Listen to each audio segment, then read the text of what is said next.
বন্ধুরা, এখানে এই লোকটি মারাত্মক একজন খুনি ছিলেন। একদিন এই লোকটি একটি রেস্টুরেন্টে খেতে যায়। ওখানে বাইরে একটি পুলিশের গাড়ি দেখতে পায়। পুলিশটি রেস্টুরেন্টের ভিতরে প্রবেশ করলো এবং তার দিকে কোনো খেয়াল দিল না। তখন একজন ওয়েটার খুনি লোকটিকে জিজ্ঞেস করলো, স্যার আপনি কি কফি খেতে চান? লোকটি তখন বলল তিনি দুধ ও চিনি ছাড়া কফি খেতে চায়। এদিকে মোটা লোকটি খাবার খাওয়া দেখে চারদিকের কোলাহল লোকটিকে অস্থির করে তুলল।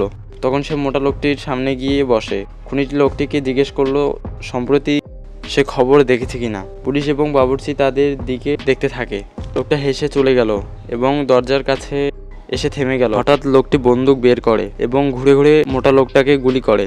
ওয়েটার হতবাক হয়ে গেল। এরপর লোকটি একজন পুলিশকে হত্যা করলো। ওখানে থাকা মহিলাটি উঠে পালিয়ে গেল। হঠাৎ খুনিটি মহিলাটিকে হত্যা করলো। মহিলার প্রেমিক হতবাক হয়ে গেল। খুনি লোকটি শান্তভাবে বন্দুক লোড করতে থাকলো।